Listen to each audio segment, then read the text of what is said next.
Welcome back to NRP, guys. In today's video, we have this G80 M3, and we're going to be installing Eventuri carbon intakes. Did I say something wrong that time?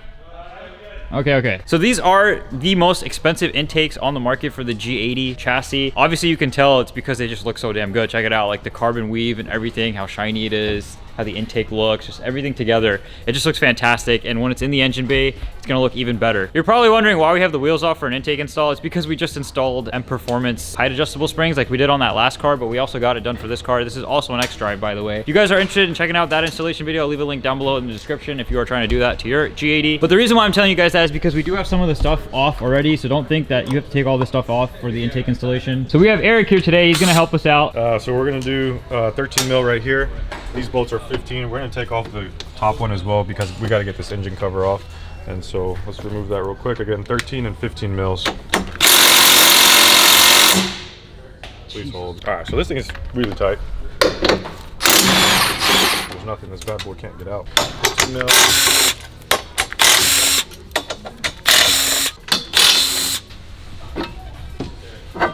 And then to take the engine cover off, you just tug on it, right? Yep, just tug on it. There you It's go. got little grommets. It's got 4 of them. You can see right there, it sits onto that, and there's the rubber grommets. Sometimes the grommets pop off, so just make sure that you grab them back from these little nipples that they sit on. So then these 2 little push clips need to come out. Just use a little pry tool just like this and get up underneath it and just pop it out. All right, so we'll start off with this passenger side. It's got a little C-clip holding in onto the turbo inlet. And so we'll just get something underneath it like a pry bar to get it out of the clip. This is always kind of tricky whenever I try to show you guys how to take this out. So as soon as Eric gets it out, I'll show you guys how to do it because the camera can never really get into focus that deep in. So just give us a moment. So we need to get that clip off of the inlet right there like I showed you, but it's going to be easier if we take off the 6mm and just take the whole airbox out so you have room to get underneath it.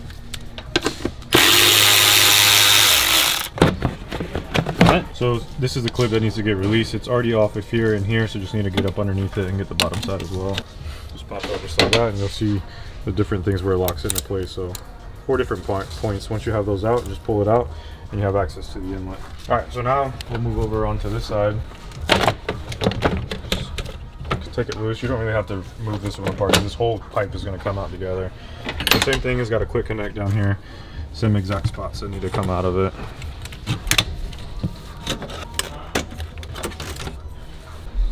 It's so purty.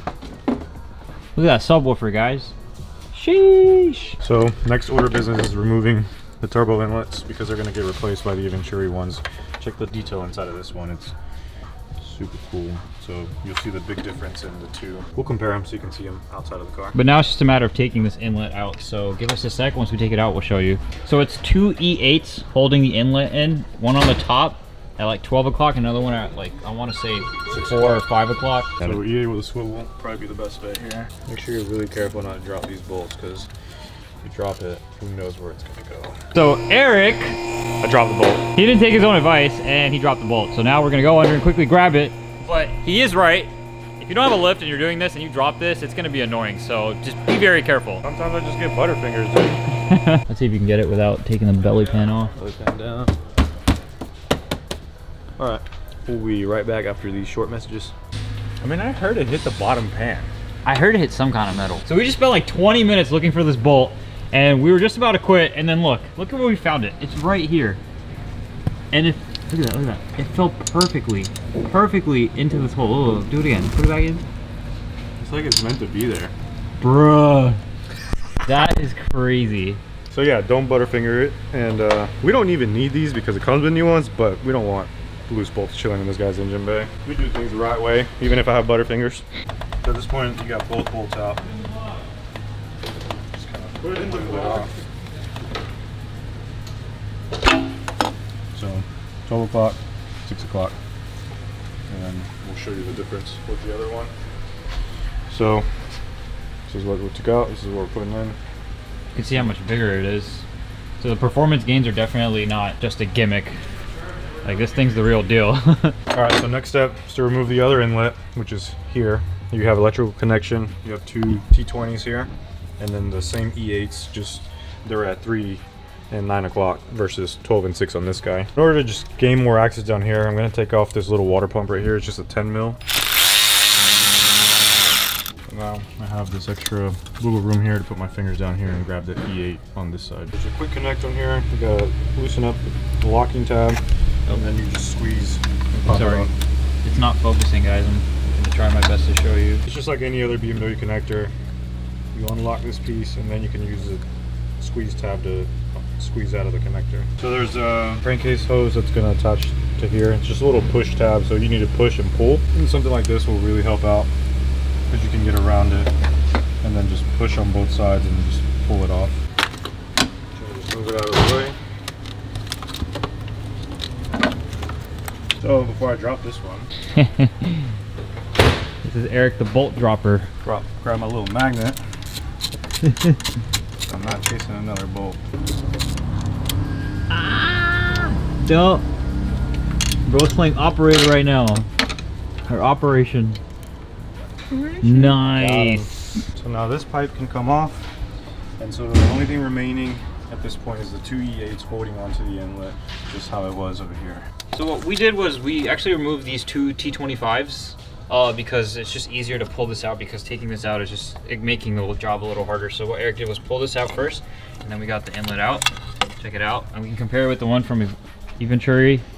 The size, damn, look at that. That is crazy. So just make sure we're gonna swap over this inlet piece right here. It's a little metal piece. Just swap it over to this side. And there's only one way that it goes. It's notched at the top. I'm sure you can see that, but just make sure you swap that over.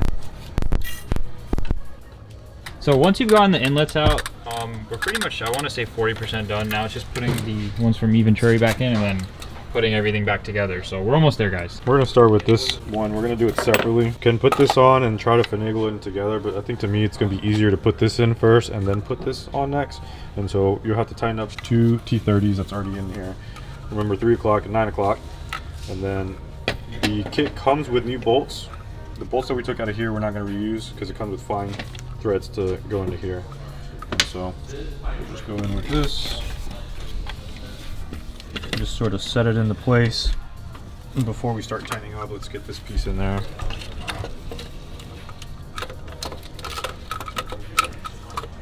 And so we're just gonna put it all kind of together where it needs to be, and then start tightening piece by piece. By the way, guys, we are trying our best to show you. This is a really hard to show area, especially because I'm using a prime lens. It doesn't zoom in, so I'm gonna try and edit and zoom it in through editing. But when you are actually doing the job, hopefully using this video will still help you reference what's going on, and you'll be able to figure it out while it's in front of you. It does take some patience, so just be careful with it. So earlier we mentioned that screws are included for this part right here. We actually have to, we realized that we do have to reuse the stock screws that were on it originally, so make sure you reuse those. And then once you've tightened those two back up, you can move forward with the process. So the T30 is already in here. This is at the 6 o'clock position, and then use the screw that comes in the little baggie to put your 12 o'clock bolt in. There's 3 pipes. This one's gonna be for the bottom one we're gonna do first, and then these 2 are for the big subwoofer cones looking things. And then also make sure this one, it does say top. Just make sure you put it in with this headed to the top, because they are different size diameter, just by a little bit, but enough to make a difference. You'll be knocking your head when you realize it's not on right. So now we're gonna put this piece in next before we put the cone, but there's a little notch right here that's gonna coincide with this notch. And so once that sits in there, this will sit in this nipple here, and it will be lined up perfectly. Just be careful. It already looks so pretty. Sheesh. Just make sure it's lined up. On the bottom, you'll see that this is lined up with the stock intake tube. Hopefully you guys can see that. So next step is to put the tube on here, and it might come into contact with this. You don't want to mess up your branded carbon fiber, so get a microfiber or something just to protect it and get your tube on over here. So next we're going to put the driver's side subwoofer in. Make sure they go on. So we're going to put everything in loose and then tighten it up at the end. Everything slides on. So before you put the pipe in, it's not going to fit with the sensor in, so make sure you disconnect the electrical connection for this. I think it's for Vanos. Take that out of the way, then you have some clearance. And let's put the boom box on.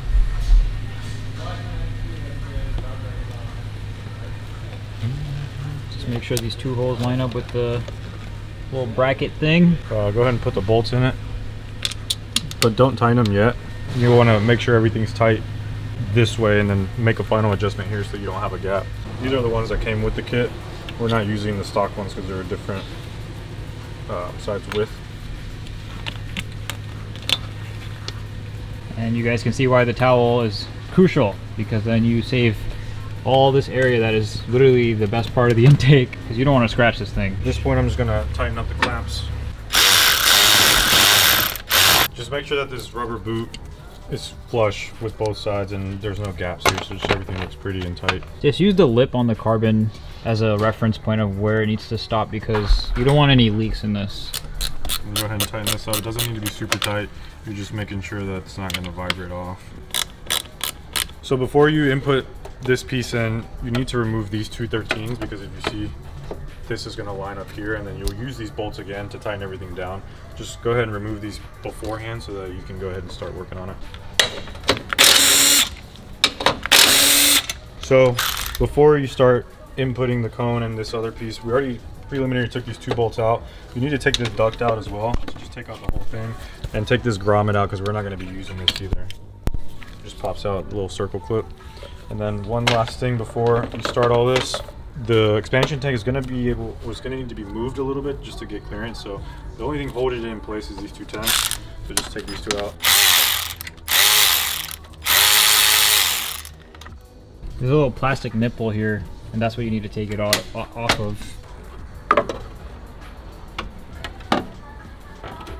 This is in place. Don't put your bolts in it just yet. You're going to need the wiggle room to stuff everything in here. The next piece is going to be to put that rubber boot on it. Before you put it in, loosen them up a little bit just to give you the extra room that you need.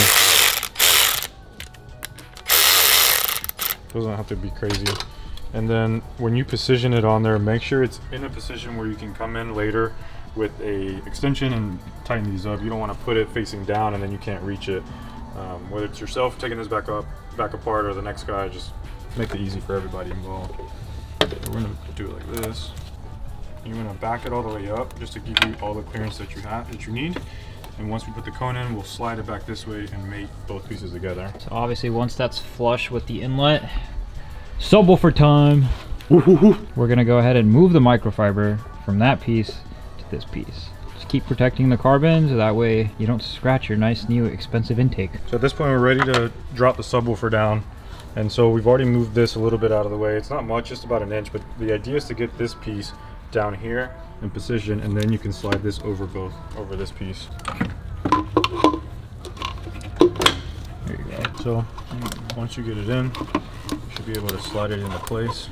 You can remove the protective microfiber and you can just rotate it into the right place. So once you're in here, you have to rotate it so that the Eventuri logo is showing off and lines up with this. At this point, I've already rotated it into place. Again, this plate needs to line up with this dent right here and make it look pretty.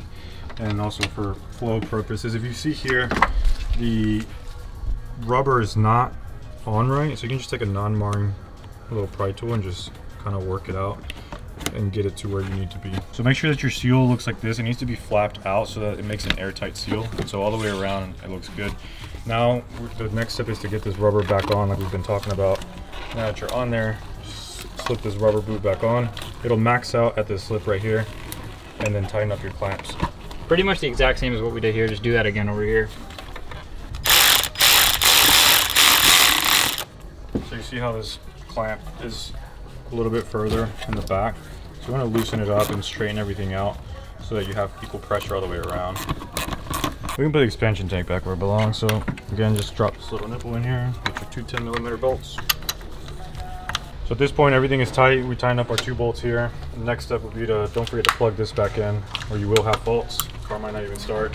Now that's back in. You put your engine cover back on, put your V-brace, put your top brace on, and we'll give you guys a torque spec for these in the video as well.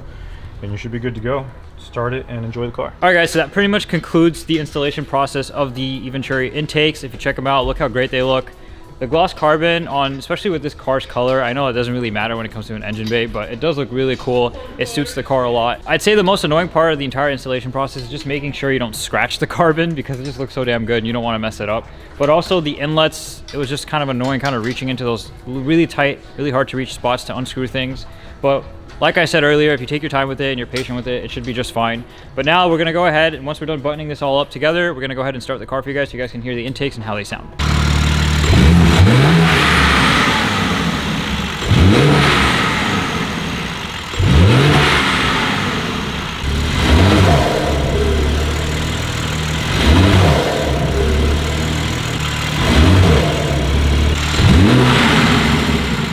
All right guys, so I hope the microphone was able to pick up how the intakes sound. Obviously when the car is at standstill, we're really not revving it. It's really hard to hear it. And then also when the car is in drive, it will sound a little bit different. But overall, it sounds great from what we can hear so far in person.